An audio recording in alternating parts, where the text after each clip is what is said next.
L'histoire de la ferme de Froidmont, c'est d'abord le souhait de créer ici, dans ce beau lieu, un centre de formation professionnelle. Il y avait un réfectoire, on l'a transformé en restaurant, et assez vite, ayant le restaurant, on s'est dit il doit être bio parce que c'est la manière dont un restaurant peut aider à la préservation de l'environnement, qui est quand même une question majeure de notre époque. Et donc on a créé la filière restauration et puis une filière maraîchage.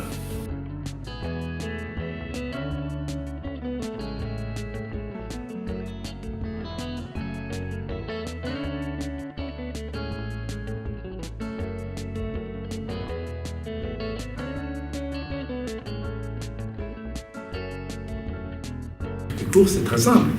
Vous imaginez un circuit long, on le raccourcit comme ça.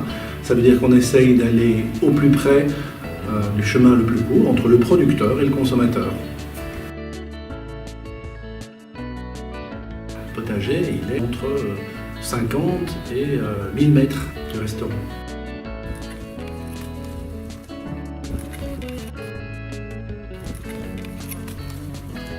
Alors, c'est il y a maintenant 8 ans déjà qu'on est entré dans ce bâtiment. Aujourd'hui, on a nos 2 filières qui fonctionnent. On peut dire que globalement, on fait 24 000 heures de formation par an.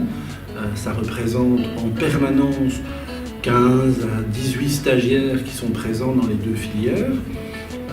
Pour le restaurant, ils y passent entre 7 et 9 mois chez nous avant d'aller chez un patron pendant 1 mois.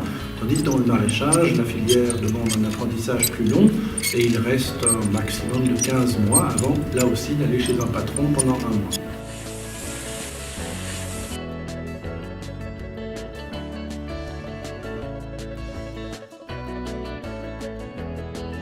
Nous sommes un circuit court qu'on a créé chez nous en fait. On a un circuit court interne, puisque une fois qu'on a créé le restaurant, on a immédiatement souhaité avoir nos potagers pour que nos légumes soient ceux qui viennent dans nos assiettes.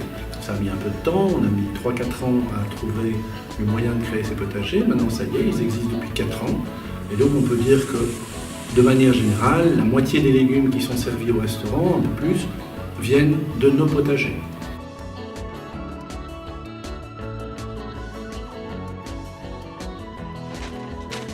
Pour former des maraîchers, il ne suffit pas qu'ils sachent comment planter, produire les légumes et les fruits, il faut aussi qu'ils fassent l'expérience de ce que c'est de les valoriser. On les valorise par les 2 canaux bien connus, c'est-à-dire les paniers, et puis il y a le marché, parce que d'abord c'est l'autre manière de valoriser pour les maraîchers ce qu'ils produisent, et donc ça les forme à la vente, évidemment. C'est les 2 compétences qui sont nécessaires aux maraîchers, produire et vendre.